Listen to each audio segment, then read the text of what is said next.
Hi, I'm Father Michael Orsi. I am your host for Action for Life Television, that good news program which brings you the big G for the gospel of Jesus Christ and little g, all the good things that people do to put that gospel of life into action. And, gang, a lot of times we're talking about the sacredness of life from conception until natural death. And that's the range of this program. It's about the gospel of life. Now, oftentimes, it might seem that we're telling people abortion is wrong.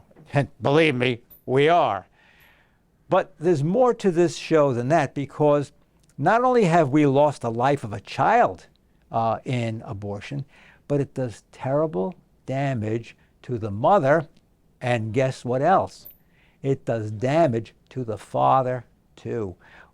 We don't often think about what happens to the father, whether or not he agreed to the abortion, whether or not he assisted in procuring the abortion, or whether or not the evil of abortion has hit him many, many years later. And that happens sometimes. Gang, I'll tell you this.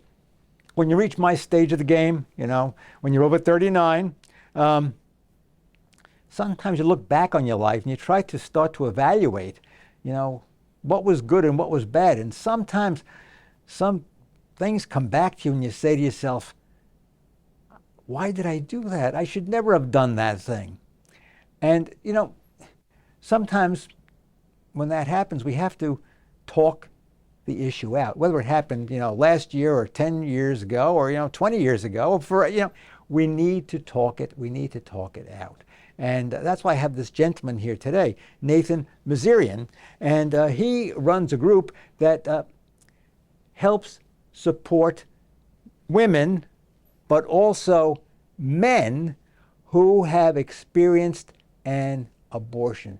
Now, Nathan is the kind of a guy that really gets involved with the community. He helps out with educating children who are in need, helps out with some of the projects in Immokalee, Soup Kitchen, and all of those things, Guadalupe Center. But he's taken on this very special ministry to help people focus on men that need to talk out, to come to grips with a horrible crime that they may have participated in, as I said, recently or many years ago. Nathan, my friend, welcome. Thank you, Father. All right, I want to know, what's the name of your group officially? Support After Abortion. Easy, Support After Abortion. We wanted to keep it simple. It's 2 years old as a 501c3, and it was birthed out of a pregnancy center here in Florida. Can I tell you the quick story? All right. So the pregnancy center director started to see women that were coming in looking for an ultrasound, concerned about whether or not to keep the baby. During the intake process, they found that half of the women had already had an abortion in their past, which means they were more prone to want to have an abortion the second time.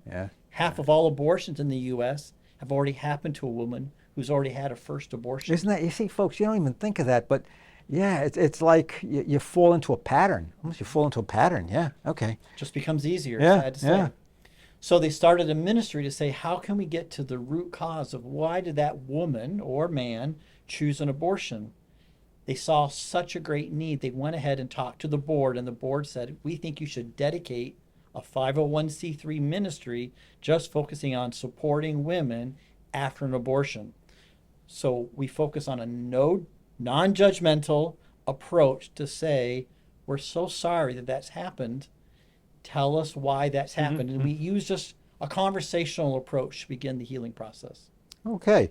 All right. Well, so how do people find out about you? I mean, so I like, folks, a lot of men, we don't like to emote, pour out those old feelings, and we keep a lot in. Men keep a lot in. Look, ladies and gentlemen, pay attention to what the Father is saying right now. Men are not as open as women are usually to sharing those things that are deep down inside. Maybe they're shy. Maybe they want that macho image. Who knows? I don't know. It's a combination of a lot of things. Shame. but they need somebody to go to. Now, you are providing that service, but how do these guys know? Two ways. All right. They find from a trusted friend. Mm-hmm. Believe it or not, men will talk to one other man side by side and will reveal a story. That's one. Two, we have found that most men who've experienced an abortion, whether they wanted it or it happened to them, are in church. So what we're finding is when it's spoken from the pulpit or in a homily, it creates an opportunity to say, I didn't even think there was healing available. Society tells me I'm not even hurting because it's a woman's issue. Yeah. So we start to create this opportunity. Third way, they're searching the internet. We've done research to find that men and women are searching for words like shame after abortion, hurt after abortion, and our website, supportafterabortion.com, is now showing up in the results. And the reason the internet's so important, because of the shame people feel, the internet creates a feeling of safety, anonymity, which is really important. It helps the man take the first step out of the shadows. Wow. Folks, old Father O is from, different generation. I was classmates with George Washington. I forget, the power of the internet. And, it does a lot of harm. In some cases, does a lot of harm. But it can also do a lot of good. And people are always searching on the internet for help. And you said that men go on there and then they look for organization, or what do they call it, a chat room? Do they chat about this? They're on social media more than women sometimes. They're on Google looking for help, even to know, am I hurting from abortion? They're not even sure if that's a valid decision to be hurting. The anger is another big topic. Men typically are thought of as having road rage. But if you peel back the layers, 1 in 4 men have experienced an abortion in America. 22 million men. Angry, broken relationships, they're searching the internet for answers. We have Support After Abortion's website showing up nationwide, providing answers as a first step. Wow. So then somebody goes, let's just make believe, somebody goes on the internet and they tap into your website. Yeah. And are there people who are trained to counsel them? There's a couple things that happen. We have videos that have been recorded by men who've experienced an abortion and share that story as a pre-recorded video. So they start to hear what another man says about it. There's also stories of women who share theirs. So it builds confidentiality and it builds comfort. 2, we have trained counselors, chat, phone, and email that will answer a question and then make referrals.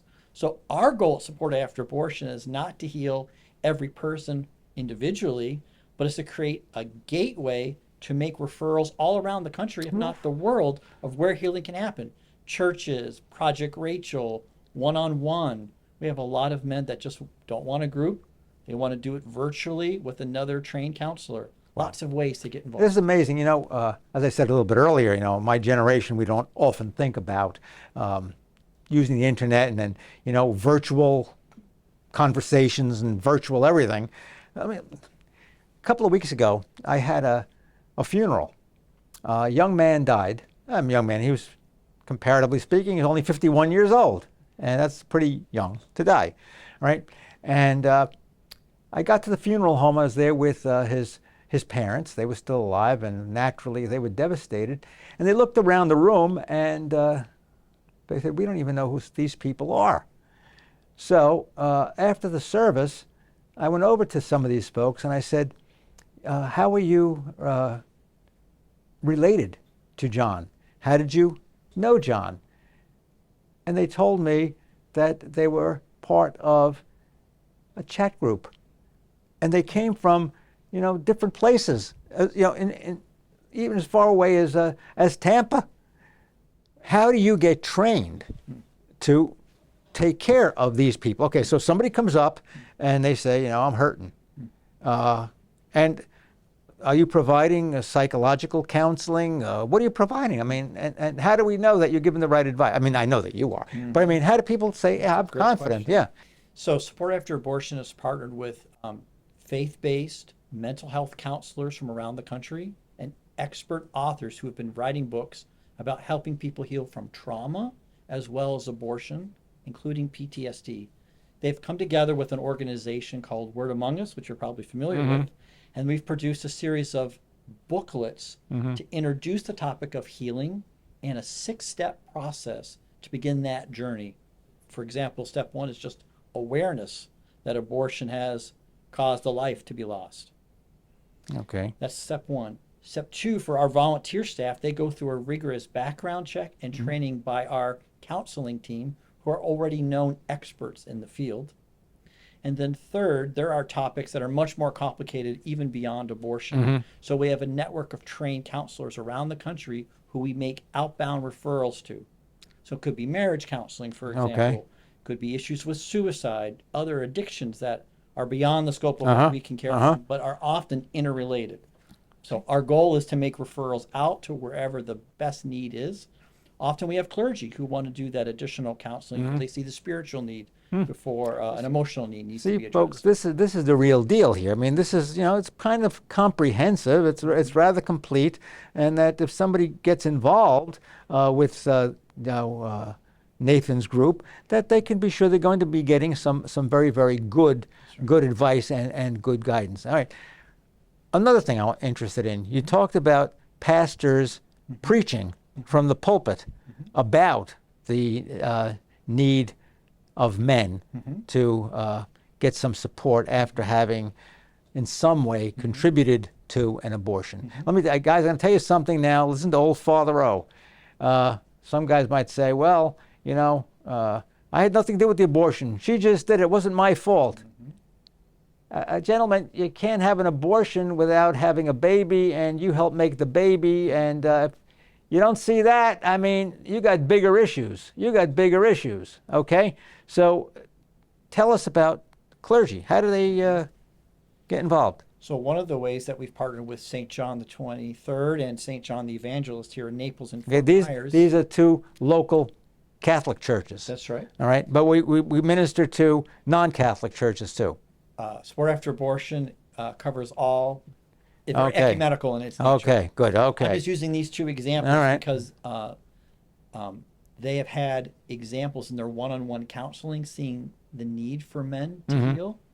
And so now when they meet Sport After Abortion, they can not only say in a homily or even an announcement or something like in the mustard seed, for example. Now mustard seed belongs to the Diocese of Venice, gang, and it goes all, the counties here in Southwest Florida. So it's a, a little Catholic newsletter, and it's a great way for people to keep in touch with what is going on.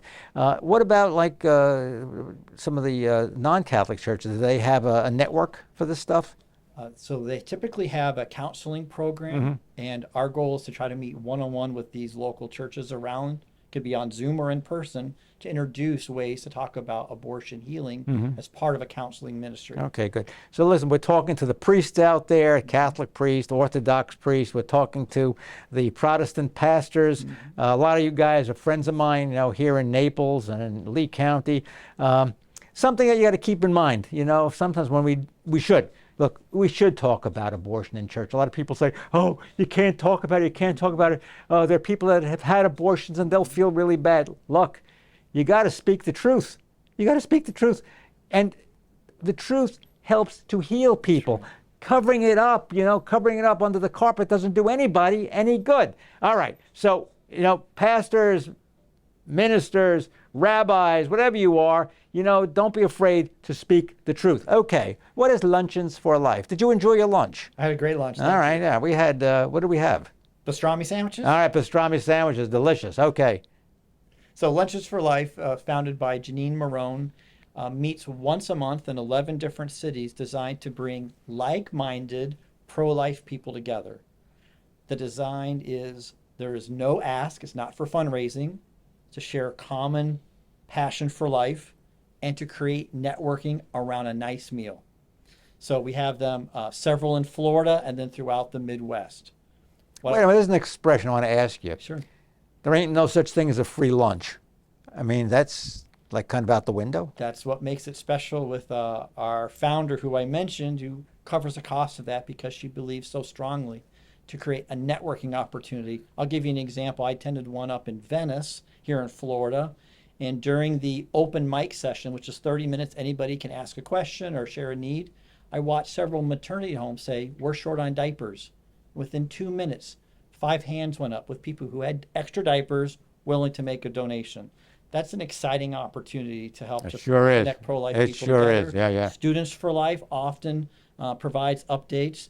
Pregnancy centers, like we spoke about before the camera started, get to share needs and All opportunities. right, let me, and while impact. we're talking about all these different organizations, you know, and a lot of them, they need, you know, things to take care of babies with. I mean, if you want to save babies, you got to make sure you take care of them, like stuff like even diapers and I guess baby food and all that stuff. I mean, what do these community pregnancy centers do? What do they do? You So- send them, you send stuff there. So organizations like Community Pregnancy Center, which is the largest pregnancy center here in Florida, based in Naples and around this state, they do free ultrasounds for women. They also have mobile clinics, which you probably are familiar with, which they go to college campuses.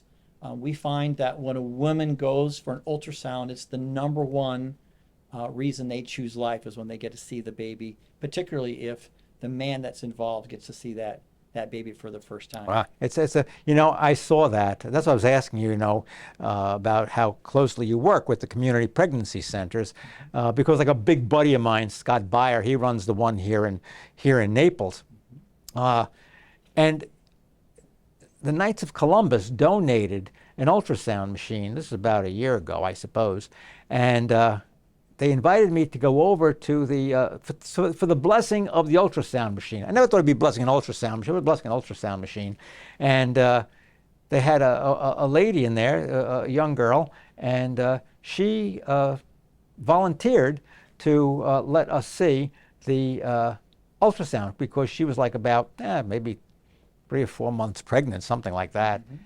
And holy cow, when they turned that thing on, I couldn't believe what I saw. I mean, that was like a real life baby in there. There was no doubt about that. I'll tell you, you know what that was. So yeah, they make a big difference in convincing people, hey, this is no tadpole in there. That's right. This is a real person. So anyway, so these Luncheon for Life, then you connect all these great people together, you know, like with the community pregnancy centers. Sidewalk advocates. Sidewalk. Are really big. What do they do? Days for Life. What do they do? These are folks that are praying outside of Planned Parenthood, Uh-huh. or you might heard the term abortion mills. Some organizations refer to that, and they're praying. Sometimes they do intervention as people are walking in or driving in. Sometimes with leaflets, others with silent prayers that are being done. I have met volunteers who, the man who's a volunteer has experienced abortion. He's trying to connect with that young man, typically college age, who's doing what he thinks is right to walk her in, but hasn't been told what it's like to be a real man, which is to stand up for life. Okay, well, wait a minute. Okay, now Father O's onto like another topic. See, you got to understand how my medulla oblongata operates. You didn't know that I had a background in neurosurgery. Anyway, the young man that is the father of the baby that is not yet born and walking his girlfriend into Planned Parenthood, which Father O does not like, okay? Let's be clear, all right? I don't like it. So, well, how do you get this guy? I mean, this guy, you know, usually the young guy. You know, I said high school, it's like college. They can go in and get an abortion at 15 years old. All right. Well, how do you get them? How do you get this guy and say, hey, Sonny, come here? The most powerful thing I've seen is a man that's up in Tampa. He physically is a very large man, probably 6'5", and he says to the young man, "Don't do that.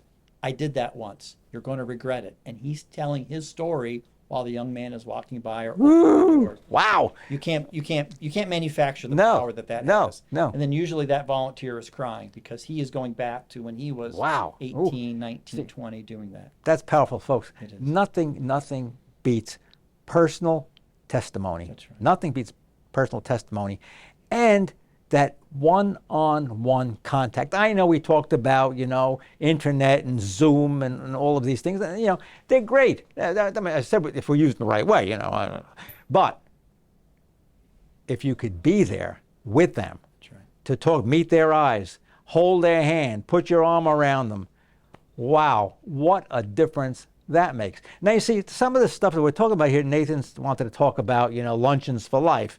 And I'm glad he brought it up, because look at all the different things that are talked about while people are having their lunch. Just take us, for example, we had our lunch, and now we're talking about a whole bunch of different things. You'd be surprised what pastrami with good mustard can do for you.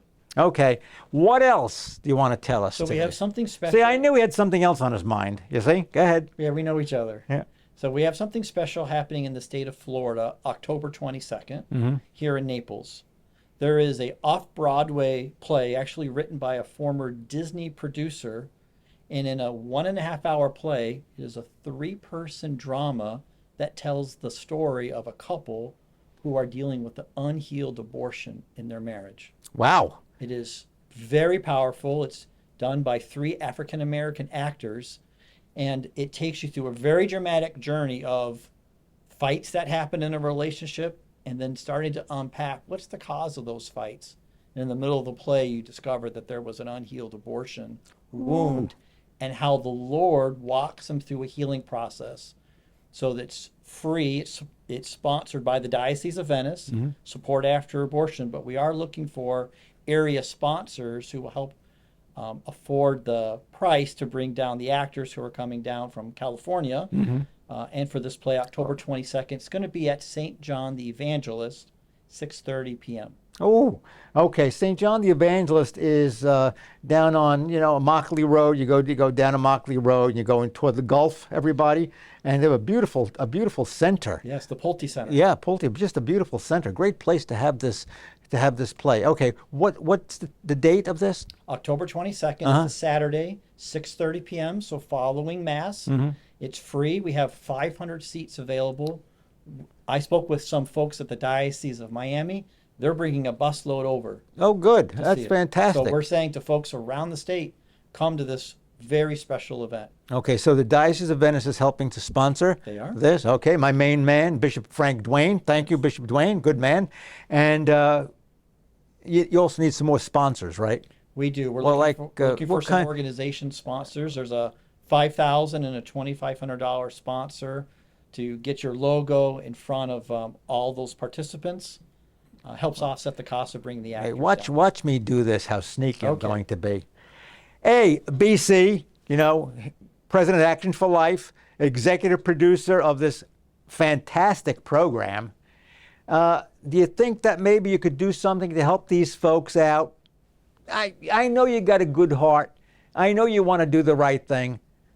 But I'm telling you right now, I'm making an offer you can't refuse. You help them out, Gabish. Okay, that's what I did right now. Okay, so BC will be on top of all of this. Okay, awesome. Thank you. Yeah, you're welcome. Now, I want to ask you one further question. I mean, what do you do in real life?